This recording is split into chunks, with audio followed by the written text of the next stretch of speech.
I have this juice dispenser that I picked up at Christmas Tree Shop. You can pick them up at pretty much most stores this time of year.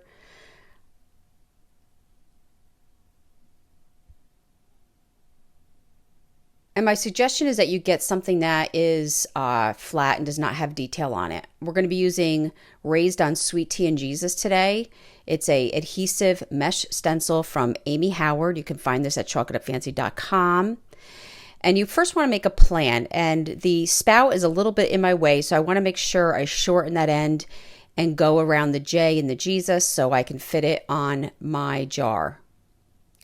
And again, having flat glass with no raised features on it is helpful.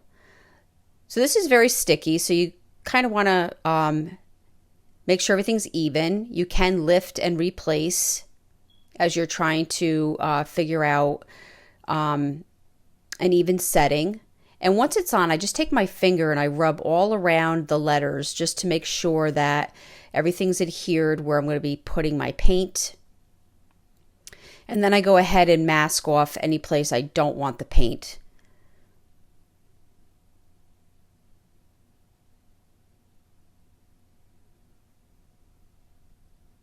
So once I'm ready, I'm going to be using Smoke Gets in My Eyes. It's a pretty green. I'm going to put a little bit on a plate. This is our ceramic paint. This is also by Amy Howard. You can find this at chalkitupfancy.com. And I'm using my rubber spreader. This is from Redesigned by Prima. That too you can find at chalkitupfancy.com. I'm using the smaller. It comes in a set of two, a larger and a smaller rubber spreader that is reusable.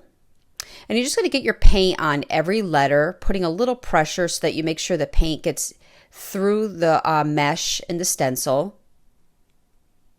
And it's pretty easy to notice if you've hit the area or not.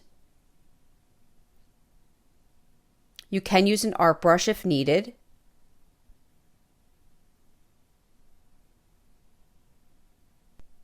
I'm going to now be using Angel's Wings, also from Amy Howard. You can find that at chalkitupfancy.com. And I'm just going to place it on the Jesus while the Smoke Gets in My Eyes is still wet, so that it just turns into a little bit different of a shade of green so that the Jesus stands out just a bit. And now I'm going to remove my stencil. I make sure I have a pan of water nearby that I can put my stencil immediately into, because this is something you're going to want to wash as soon as possible. And now I'm going to let this set for 24 to 48 hours. While that's drying, I'm taking some Cricut paper. You can get this at most craft stores. I like to go in the clearance section and grab some of the patterns that are discontinued and get them at a very low price, and I use them for my crafts. I have this tray. I'm not quite sure. I believe I picked it up at Home Goods. Not positive on that. But I took it and I just traced the bottom on my Cricut paper, and now I'm just cutting out that traced area so I get a close shape of the inside of my tray.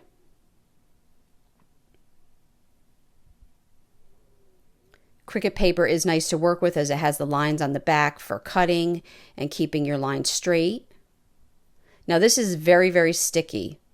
So I just want to make sure that I'm ready to go. And then I'm going to remove the protective backing. You want to make sure this does not roll back into itself. Again, very, very sticky.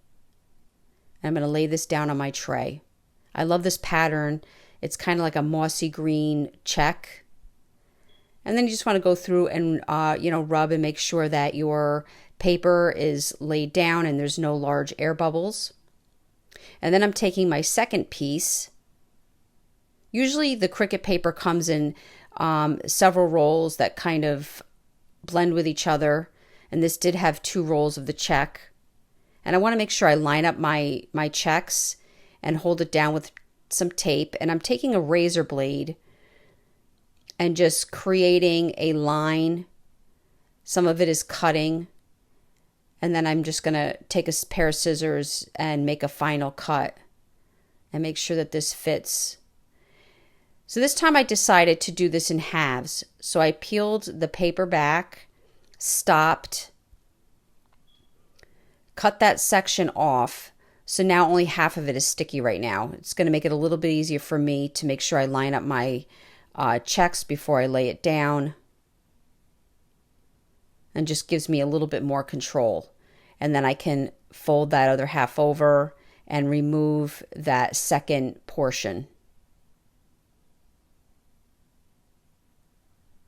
And again, you just want to make sure, rub it down and make sure there's no large air bubbles.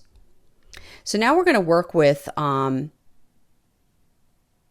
Sunflower Fields. This is a very pretty, bold sunflower with some green and some lavender, bluish lavender tones of other florals. And this has 3 panels to it. You can find this at chocolatefancy.com.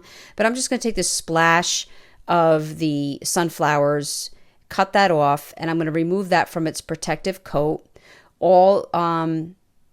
All the tubes come with a stick to adhere your image, and we do this by rubbing with the stick.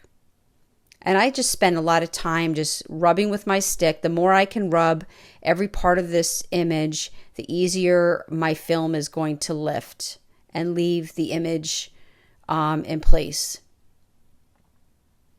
And if you start to lift and you feel it's not ready or some of the image is coming up, you just lay it right back down and continue to rub.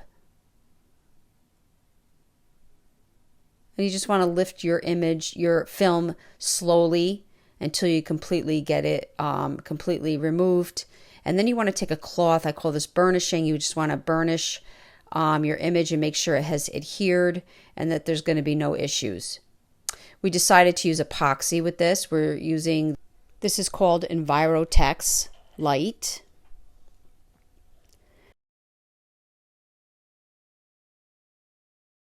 We don't really care about the brand. You can find a box at most craft stores, even Home Depot and Lowe's sometimes carries it.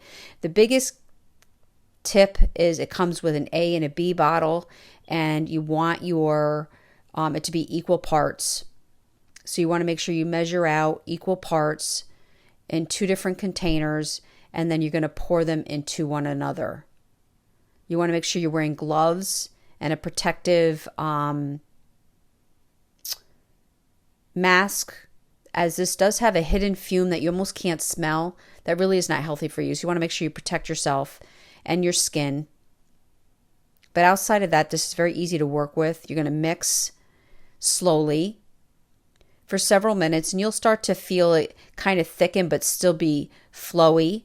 And that's where you want to stop, because if you don't want to wait till it's too hard. You want to make sure you can still flow, but it's a little bit thicker, almost like a batter consistency.